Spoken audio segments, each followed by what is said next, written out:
Magandang araw po sa inyong lahat.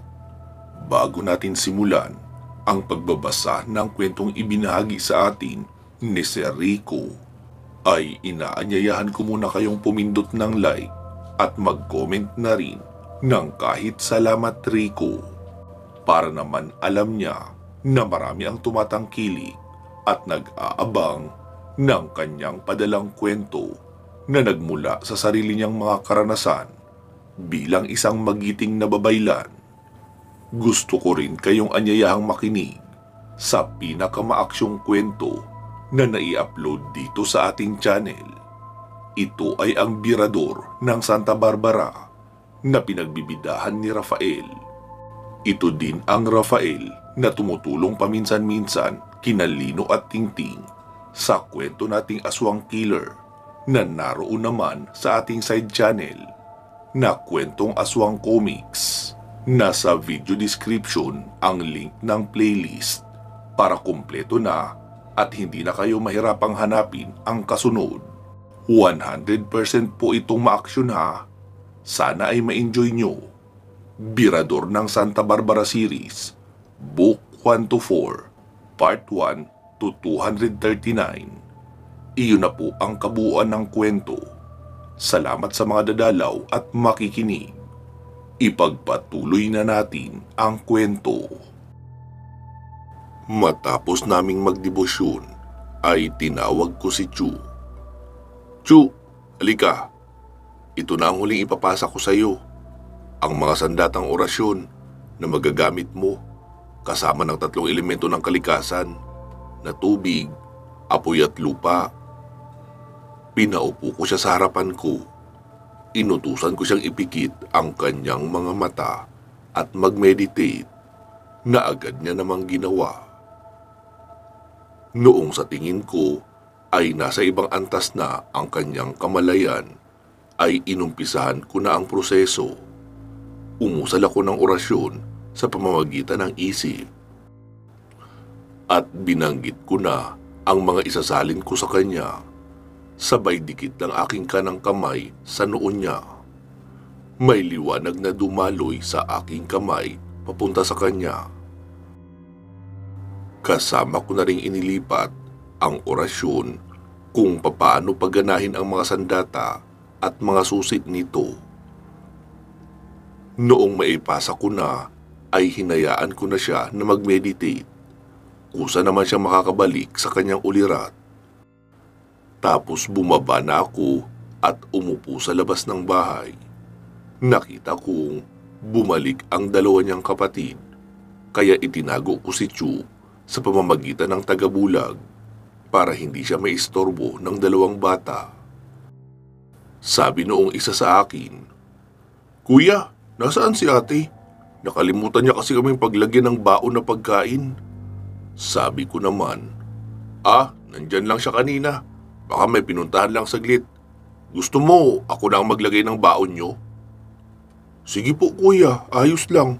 Hindi kasi namin abot yung pagkain na nakasabit." Nagpunta na nga ako sa kusina at hinanap ang lalagyanan nila na baon. Tapos nilagyan ko iyon ng kanin at ulam. Tapos sinabi ko sa 2, "Ano, okay na ba yan? Kumuha lang ako doon eh." Sabi naman ng batang lalaki, "Hala kuya, baka wala na kayong ulam mamaya. Ang dami nang nilagay mo eh." Sabi ko naman, "Okay na yan, huwag mo na kaming alalahanin."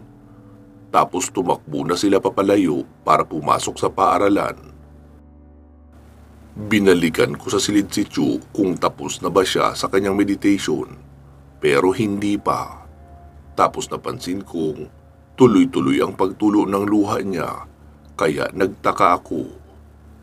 Hindi ko na siya hinintay na makabalik sa ulirat ng kusa. Ako na mismo ang nagpabalik sa kanya. Total, kanina pa naman tapos ang pagsasali na ginawa ko. Pagkagising niya ay sinabi ko, "Anong nakita mo? Bakit ka umiiyak?" Sabi niya naman, "Wala yun kuya. May nakita lang akong kaawa-awang pamilya na binibiktima ng mga aswang. Parang hindi ko yata kaya makakita ng pamilyang dumadanas ng ganun eh." Sabi ko naman, Bumalik ka pala sa nakaraan, kaya ipinakita sa iyo ang mga kaganapan tungkol sa pananalasan ng mga aswang. Ipinakita sa iyo iyon upang ipahiwatig kung gaano kahalaga ang iyong gampanin bilang isang babaylan.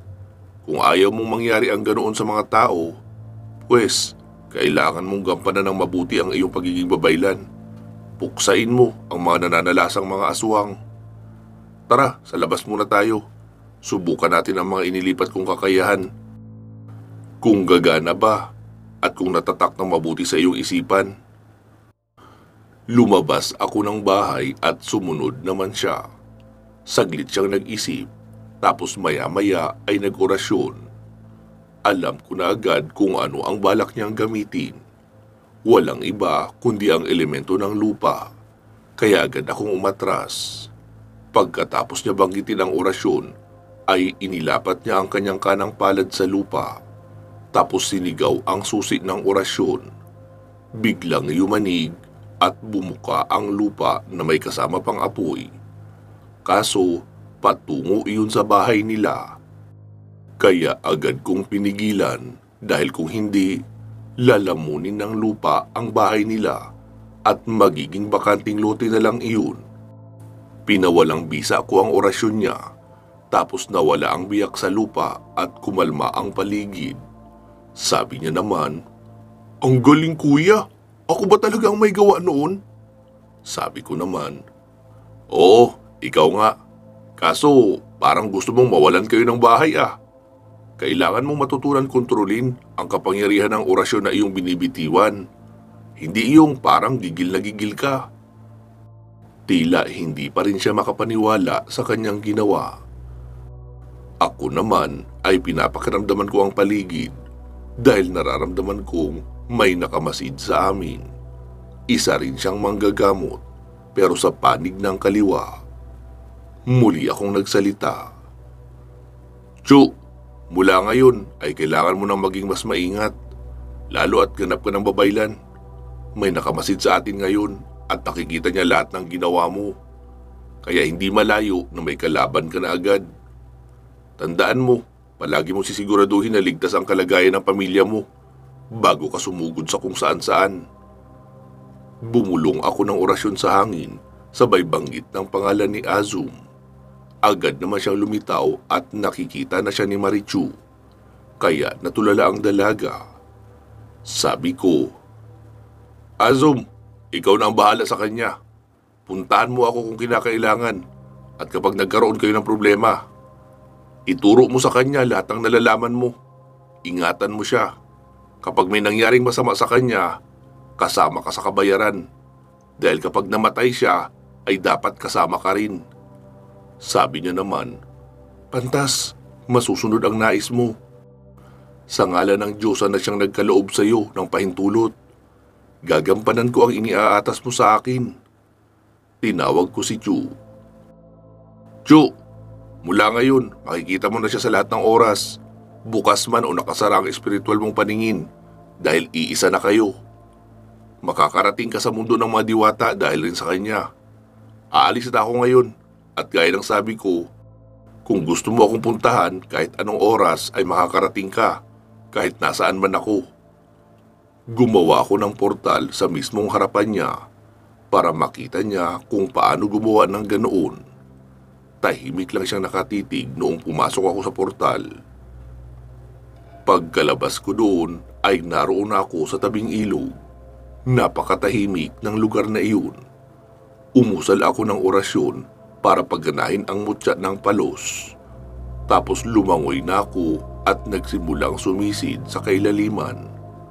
Nagulat ako dahil napakalalim pala noon. Patuloy pa ako sa pagsisid pa ilalim hanggang sa may makita akong butas na kasya lang ang tao para makapasok. Madilim ang ilalim ng ilog. Noong nasa kalagitnaan na ako, ay may nararamdaman akong puwersa na tumutulak sa akin papabalik sa itaas. Pero patuloy pa rin ako sa paglangoy pa ilalim hanggang sa makarating ako sa bahaging may liwanag. Maliwanag na roon pero kulay green. Nakita ko ang hinahanap kong kaharian. Napakalawak ng kaharian na iyon. May sumalubong sa akin ng mga nilalang na hugis tao, pero may ulo at balat na parang sa isda. Sumalubong sila sa akin at mukhang balak akong gapusin o talian. Kaya ako nagpunta sa kahariang iyon dahil malakas ang hinala ko na naroon ang mga nawawalang estudyante na kinuha ng mga nilalang ng tubig. Ikinumpas noong nilalang ang kanilang hawak na sandatang sibat. May nabuong pabilog na tubig na may kasamang enerhiya papunta sa akin. Hindi lang iyon basta parang bula na nabuo, dahil kapag malapit na iyon ay nagiging matalim na bagay na parang basag na bote kapag tatalsik na sa katawan ng kalaban nila. Hindi ako kumibo. Nilapitan ako ng 4 na mga nilalang na iyon. Doon ko naisip na mukhang nasa kaharian na nga ako ng mga berberoka. Wala akong makitang may matinong itsura sa kanila. Lahat ay nasa itsurang halimaw na isda. Naramdaman ko rin ang dumadaloy na kuryente sa katawan ko mula sa dala nilang baging at unti-unti iyong pumupulupot sa akin. Ang mga baging na naroon ay matigas na parang alambre at nagliliwanag na kulay dilaw. Hinila ako ng mga halimaw na iyon. Noong naroon na ako sa pinakaloob-looban ng kaharian nila, ay nakita ko ang isang nilalang na may ulo ng isang tao pero katawan ay sabutan ding. Nagsalita iyon. "Pantas, anong kailangan mo sa amin at naparito ka? Walang sino mang tao ang nakakarating sa tirahan namin. Pero ikaw ay walang kahirap-hirap na nakapasok dito. Ni hindi ka napinsala ng kuryenteng nakapaloob sa aming kaharian." Hindi ko siya sinagot. Inilibot ko ang aking paningin sa paligid. Kaya pala may kuryente doon dahil nagbumula iyon sa isang dambuhalang bosiso. Ang bosiso po ay malaking isda na sa Ingles ay electric eel. Mukhang doon talaga iyon naninirahan. Muling nagsalita yung nilalang. "Ano ba, Baylan? Hindi ka ba talaga magsasalita? Inuulit ko ang tanong, anong kailangan mo sa aming kaharian?" Naisip ko, ang tanga naman pala ng pinuno nila rito. Paano ako makakapagsalita? Nasa ilalim ako ng tubig. Mabuti sila dahil kaya nilang makapagsalita sa ilalim ng tubig dahil mga nilalanga sila ng tubig. Umiling-iling ako at ibinuka ang bibig. Agad naman nilang naintindihan ang ibig kong sabihin. Ikinumpas noong nilalang ang kanyang dalang baston na ginto. Tapos unti-unting umibabaw ang tubig sa kinaroroonan namin. Hanggang naging tuyo na ang kinakatayuan ko at nawala lahat ng tubig sa paligid, maliban sa ibabaw. Doon pa lang ako nakahinga, pero masikip pa rin sa dibdib dahil nasa ilalim pa rin nga ako. Parang limitado lang ang hangin doon at kulang sa oksigen. Nagsalita muli iyong nilalang. Ang sabi niya, "Yan, baka pwede ka na sumagot sa mga katanungan ko. Anong sadya mo sa amin?" Nagsalita na ako.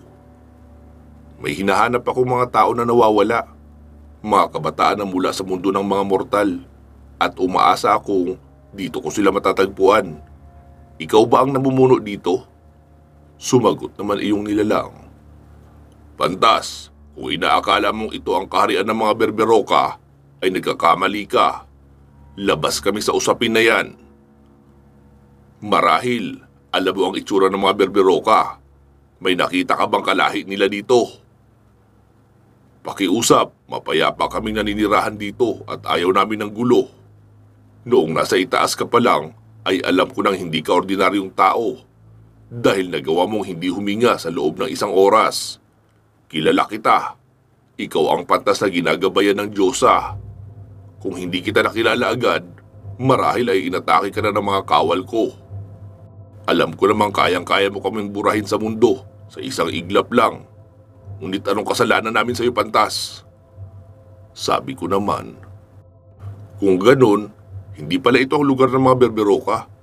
May nakakaalam ba sa inyo kung saan ko matatagpuan ang kaharian nila? Kung hindi kayo kalaban, ibig sabihin kakampi kayo. Kaya matutulungan niyo ako. Tama ba ako? Saglit na natahimik iyong nilalang. Maya-maya ay nagsalita itong muli. Sige Pantas, wala kaming mapagpipilian kundi ang makiisa sa iyo. Tama ka, alam ko ang lokasyon nila. Pero umaasa rin akong hindi mo kami pababayaan. Dahil sa oras na ituro ko sa iyo ang kinaroroonan ng kaharian nila, kami naman ang mapapahamak. May kasunduan kami sa kanila na ililihim ang kanilang kinaroroonan. Sa lahat din ng oras na kailanganin mo ang tulong namin ay makakarating kami. Ibibigay ko sa iyo ang bagay na ito. Kapag kinailangan mo ang tulong namin, ay hipan mo lang ito sa may tabing dagat. Maririnig ka namin at darating kami. Pumunta ka sa isla ng Lugos, iyong isla na may kambal na balete. Naroon ang lokasyon nila. Pupunta ako doon 2 araw mula ngayon. Tungkol naman sa inaalala niyong pagsalakay ng mga berberoka sa inyo, huwag kayong mag-alala dahil aatasan ko ang kaibigan kong diwata ng tubig na si Misak para protektahan kayo. Sila ang mga taong isda na mas kilala sa tawag na Magindara. Mas malakas ang hukbo nila kaysa sa hukbo niyo. Aalis na ako at salamat sa pagtulong niyo sa akin. Muli niyang ikinumpas ang kanyang hawak na baston. At lalo pang nagliwanag ang buong lugar na iyon. Napakarami pala nila roon. Tsaka nagkaroon ng butas ang tubig sa itaas na parang ipo-ipo na may kasamang hangin. Lumapit ako roon at hinigop ako agad pa itaas. Pagkarating ko sa itaas ay bumabaha pala. Malaki ang tubig dahil malakas din ang ulan. Kaya naghanap ako ng mapagpapasilungan. Sa paghahanap ko ay wala akong matagpuan na malapit na kabahayan o kahit man lang sirang kubo. Sadyang nasa pusod yata ako ng gubat. Nag-ikot-ikot ako roon dahil iyon ang lugar na itinuro ni Sinay. Naroon daw sa islang iyon matatagpuan ang mga nilalang ng tubig. Nagpahinga ako saglit at ilang saglit pa ay nagpasya na akong magpunta kila Marichu. Gumawa ako ng lagusan papabalik sa kanila. Pagkarating ko roon ay walang tao, kaya pinakiramdaman ko na lang kung nasaan ang aura ng dalaga. Pero hindi ko rin maramdaman. Nakasara siguro ang poder niya. Kaya tinawag ko na lang si Azum. Ilang saglit pa ay nagpakita siya sa akin. Pantas, hinahanap mo ba ang dalaga? Oo, pero hindi ko siya maramdaman eh. Dinala ko siya Pantas sa lugar kung saan mapag-aaralan niyang mabuti ang mga kakayahan na ibinigay mo sa kanya. Sabi ko naman, sige, dalhin mo muna siya rito. Agad naman siyang nawala at noong muling lumitaw ay kasama na si Chu. Pero ramdam ko ang malaking pinagbago ni Chu. Iyon bang mas naging sensitibo na siya sa mga bagay-bagay sa paligid. Hindi na siya nag-aalala o nalilito sa mga natutuklasan niyang bago. Sabi ko naman sa kanya, Chu, sumama ka muna sa akin, may ipapakita ako sa iyo. Agad naman siyang lumapit. Kuya, saan tayo pupunta? Tapos bigla siyang napahinto. Teka kuya, may bago na naman pala akong nalaman. Totoo ba yun? Hindi pwede makipagtalik ang mga babaylan basta-basta o lumapit sa isang babae o lalaki kahit pa sariling asawa. Maliban na lang kung huhubarin muna daw ang pagiging babaylan. Napakaselan naman. Paano mo pala ako mabubuntis kung hindi naman pala pwedeng magganon? Sabi ko naman sa kanya, bakit ba yan na lang palagi ang iniisip mo? Ikaw mismo ang magpapasya ng bagay na iyon. At ang ibig sabihin ng huhubarin ang pagiging babaylan ay ganito. Kailangan mong isara ang puder mo, pati lahat ng orasyon na nalalaman mo. Kasama na roon ang mga bertud at mutya. Kaya nga may susi, di ba? Para iyon ang gagamitin mo kapag bubuksan mo na uli ang pagiging babaylan. Gusto mo lang yata magganon ng magganon eh. Hindi pwede yung ganon. Maliban na lang kung uutusan ako, saka ko gagawin iyon. Ibig sabihin ay may mahalagang dahilan. Kaya ipinag-uutos ng Diyosa o ni Bathala. Ano, naiintindihan mo na? Oh, sige na, gumawa ka na ng portal. Sabi niya naman, paano ako gagawa noon? Hindi ako marunong. Isipin mo sa mga orasyon na ipinasa ko sa iyo. Naroon iyon kasama. Nag-isip siya saglit tapos nag-orasyon pero walang nangyari. Sabi niya naman, bakit hindi gumana? Paano gagana? Inakasara ang poder mo. Kapag gagamit ka ng kahit anong uri ng orasyon, ay kailangan nakabukas ang poder mo. Dahil iyon ang enerhiyang gagamitin para matupad ang nasa orasyon. Kapag wala noon, edi useless din lahat ng orasyon na babanggitin mo. Parang hindi niya naman pinapakinggan ang mga sinasabi ko dahil titig na titig lang siya sa portal na ginawa ko. Marahil ay nagtataka siya sa bagay na iyon. Hinahawak-hawakan niya pa nga pero tumatagos lang ang kamay niya. Para lang kasi yung usok na maliwanag at hindi mahawakan. Hinawakan ko na lang siya sa kamay at hinila papasok sa portal na ginawa ko. Ang kabilang bahagi noon ay ang pamayanan ni Ermitanyang Madrid. Noong naroon na kami ay sinabi ko, Chu, ito ang lugar na pupuntahan mo kapag kailangan mo ng mga halamang gamot sa iyong panggagamot. Karamihan kasi ay dito mo matatagpuan. Narito rin nakatira ang isang ermitanya na makakatulong sa iyo. Ituring mo siyang kaibigan. Pero hindi siya sumagot. Panay lang ang lingon sa paligid at minsan ay tumititig sa akin na parang hindi makapaniwala. Umusal ako ng orasyon tapos kusang nagbukas ang poder niya. Sabi ko pa sa isip ko, humanda ka ngayon. Tignan natin ang galing mo.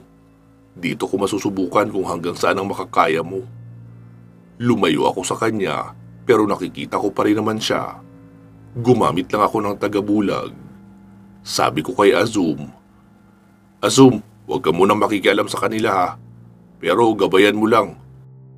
Hanggang sa tawagin ka niya, saka ka na makialam. Huwag mong mamaliitin si Ermitanya. Mapanganib siya. Kung ikaw ay ginagabayan mo si Chu, siya naman ay hindi lang diwata ang mga gumagabay. Makipaglaban ka nang naaayon sa babaylan na ginagabayan mo. Tumango lang siya sa akin tapos biglang naglaho. Pinagmasdan ko lang si Chu sa malayo. Wala siyang kamalay-malay na mapapalaban na siya ng mga oras na iyon. Ilang saglit pa ay naramdaman ko na ang aura ni Ermitanyang Madrid. Tapos humangin ng malakas pero hindi malamig kundi mainit na hangin. Biglang lumitaw si Madrid sa harapan ni Chu. Sabi pa ni Chu, Hi ate, dito ka ba nakatira? Ang puti mo naman. Ang mata mo ay parang sa tuko, may bilog sa gitna. Nagmukha ka tuloy mangkukulam dahil sa mata mo. Tapos tumawa siya. Pati tuloy ako ay natawa na rin sa mga pinagsasabi niya. Nang biglang iangat ni Madrid ang kanyang kanang kamay, may nabuo roon na mahikang kulay itim na parang uso. Bigla niya iyong ibinagsak kay Chu. Tumama iyon sa dibdib at napaatras si Chu. Sa nakikita ko ay siguradong ramdam niya ang init at sakit noon. Biglang sumeryoso ang mukha ni Chu. Tumayo siya na parang hindi pa alam ang gagawin. Nagsalita ako kahit nasa malayo, pero alam ko naman na maririnig niya ako. Sabi ko, Chu, lumaban ka. Kapag hindi ka lumaban ng maayos dyan, mapapahamak ka. Hindi yan nagbibiro, papatayin ka niya. Pagkatapos ko iyong sabihin, ay nagpalinga-linga siya sa paligid at hinahanap ako. Pero hindi niya ako makita. Narinig kong bumulong siya ng orasyon, tapos biglang lumitaw sa tabi niya si Azum. Tinuruan siya ni Azum kung ano ang gagawin. At agad niya namang ginawa. Sinabi ko kay Madrid na huwag munang aatake hanggat hindi pa nakakapaghanda si Chu. Pero kung sa totoong laban iyon ay hindi na siya bibigyan pa ng pagkakataon ni Madrid na makapaghanda. Noong makita ni Madrid na handa na si Chu, ay saka pa lang siya muling umatake. Inulit niya iyong unang paraan ng kanyang pag-atake pero nagawa na iyong masalag ni Azum. Tuloy-tuloy ang labanan nila. Palaging natatamaan si Chu. Nakikita kong parang naiiyak na siya sa dami ng tama na natamo. Hanggang sa makita ko siyang nagalit. Kasabay ng pagliwanag ng kanyang mga mata ng kulay dilaw at pula. Iyon na ang kakayahan ng 4 Vedas. May lumabas sa kanya ng mga anino pero iba't iba ang kulay. Iyon ay ang 4 na espiritu na nasa loob ng 4 Vedas. Noong makalabas na ang mga iyon, ay doon niya na kinawawa si Madrid. Hindi na iyon nakakaganti kahit isang beses. Sa isip niya siguro ay totohan ang laban na iyon at nakataya na ang buhay niya. Kaya balak niya nang tapusin si Madrid. Hindi pa iyon doon nagtapos dahil ginamit ni Madrid ang kakayahan ng Nieves. Kaya naging mas maganda pa ang labanan. Kasama na noon ang mga gabay ni Madrid na mga diwata rin. Kaya nahihirapan din si Azum sa mga iyon. Pero parang alam na yata ni Chu ang makipaglaban dahil tumatak na sa kanya ang 3 elemento ng kalikasan. Ginamit niya na ang apoy para ibato kay Madrid. Kaya alam kong nanganganib na ang kalagayan ni Madrid. Agad kong inalis si Madrid doon, tapos muli kong binalikan si Chu. Kaso parang hindi niya na ako nakikilala. Sa akin niya ginamit ang elemento ng apoy, pero parang hinigop lang iyon ng katawan ko. Doon pa lang siya natauhan. Sabi niya, "Hala, kuya, ikaw pala yan. Bakit mo ko iniwan dito?" Sabi ko naman sa kanya, "Itigil mo na yan, Chu. Hindi kita iniwan. Sinubukan ko lang ang kakayahan mo sa pamamagitan ni Madrid. Siya ay yung nakalaban mo kanina. Sabihan mo ba naman na mukhang makukulam si Madrid at mukhang tuko? E di ayun, napikon talaga at inatake ka na agad." Sabi niya naman, "Akala ko katapusan ko na kanina eh. Kinabahan ako nung una. Pero nawala din noong nainis na ako at gusto ko nang makaganti. Gusto ko pa nga sanang sambunutan yun eh, kaso biglang nawala. Sino ba yun? Bakit ang puti ng mga mata niya? Tsaka ang puti niya rin. Nakakatakot siya. Ang lakas niya rin. Akala ko ba tayo lang yung babaylan dito?" Sinagot ko naman siya, "Chu, hindi siya babaylan. Isa siyang ermitanya. Kalahating engkanto at kalahating tao. Mabuti nga at nasasabayan mo siya sa laban." Tinawag ko na si Madrid. Agad naman itong dumating, pero nasa normal na anyo na. Hindi na anyong ermitanya. Nakita niya si Marichu kaya naghanda na naman siya para lumaban. Pero nanghihina na siya dahil isinara niya na ang kanyang puder. Sinabi ko kay Madrid, "Madrid, kilala mo na siya, di ba? Siya ang babaylan na tinuturuan ko. Isa na siyang ganap na babaylan ngayon. Kaya ako siya dinala dito at ipinakilala sa iyo dahil may gagampanan ka sa kanya. Iiwanan ko siya sa iyo para maturuan mo ng mga kaalaman sa halamang gamot na magagamit niya rin sa kanyang panggagamot at para magkaroon kayo ng koneksyon dalawa." Sumagot naman siya nang hindi nakatingin sa akin, "Pantas, ang iniwan mo sa akin ay ang pamayanang ito, hindi ang babaeng yan. Sumusobra ka na yata. Sa tingin mo, madali sa akin yun? Baka nakakalimutan mo, may kasunduan tayo. Sinuko ko sa iyo lahat ng kapangyarihan ko at kusa akong nagpakumbaba dahil sa may kapalit. Yun lang naman ang hinihingi ko eh." Sinagot ko naman siya, "Wala tayong kasunduan. Ikaw lang naman itong mapilit kahit sinasabi ko sa iyo na wala kang maaasahan sa akin. Hindi anak ang gusto mo, kundi ang kapangyarihan. Dahil kapag nagkaanak ka sa akin, ay magagawa mo ng sakupin ang ibang mga kaharian na kalaban ng angkan nyo. Kung ayaw mong gawin ang ipinapakiusap ko sa iyo, hindi naman kita pipilitin." Sabi niya naman, "Sige, gagawin ko ang gusto mo. Gagawin ko lahat ng makakaya ko para maingatan lang siya at isusuko ko pa lahat ng meron ako sa kanya. Pero nakikiusap ako, ibigay mo sa akin ang magiging anak niyong dalawa. Pwede niyo namang puntahan dito at dalaw-dalawin ang anak niyo. Pwede niyo rin kunin paminsan-minsan, basta ibabalik niyo rin." Sumabat naman si Chu, "Ano ka? Hello? Ako ang magbubuntis at manganganak, tapos ibibigay ko lang sa'yo? Gumawa ka ng sarili mong anak ha? Wala ka bang sariling pempem? Sa dami ng lalaki dito, bakit sa kanya mo pa gusto magkaanak? May anak at asawa na yan ah. Hindi na sumagot si Madrid at umalis na lang. Sinabi ko kay Chu, Chu, si Madrid ay matagal lang namumuhay ng mag-isa. Mahigit 400 taong gulang na siya. Wala siyang pakialam sa akin. Wala siyang hilig sa mga lalaki. Ang gusto niya lang ay bata o anak na maaalagaan. Kahit hindi galing mismo sa kanya, okay na siya doon. Kaya sana maintindihan mo rin siya.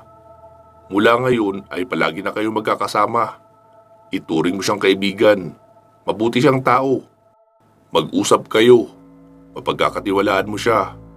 Ikaw naman ang magdidesisyon sa anak mo kapag naganap na iyon. Mas makikilala mo pa siya kapag matagal kayong nagkasama dito. Iiwanan na kita dito. Alam mo na rin naman kung paano pabalik. Kaya hindi na kita sagutin. Kaya mo na rin ang sarili mo. Umuwi ka sa inyo kapag tapos ka na rito. At gampanan lahat ng misyon mo. Dadalaw-dalaw na lang ako doon kapag may oras. Sabi niya naman, Kuya, kailan ka pupunta sa bahay namin? Siguradong hahanapin ka ni Mama. At marami pa yung itatanong sa iyo.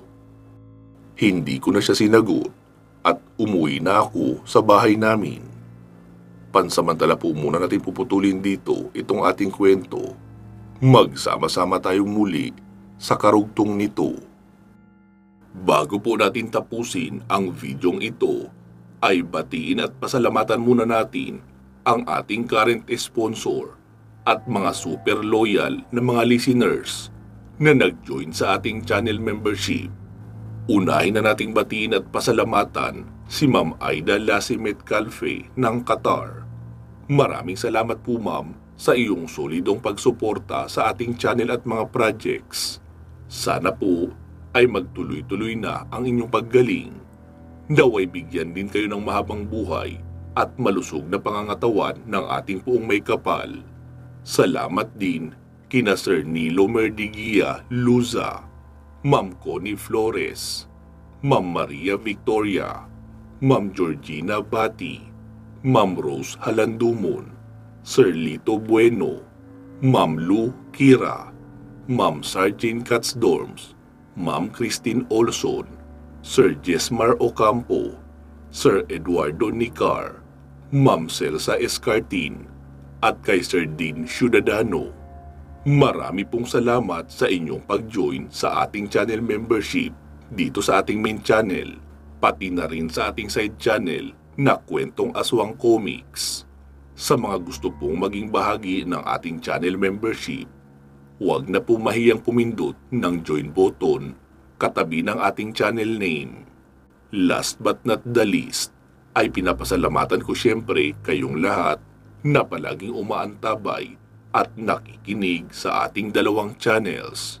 Inaanyayahan ko rin po kayong makinig sa ating magagandang series, kagaya na lang ng Aswang Killer na naroon sa ating side channel na Kwentong Aswang Comics, pati na rin ang Lihim ng Medalyon dito sa main channel na Katotohanan at Misteryo. Magiging active na uli iyon at sisikapin nating makapag-upload ng kahit isang part kada linggo. Maraming salamat po ha. Mag-iingat po kayo palagi at hanggang sa muli.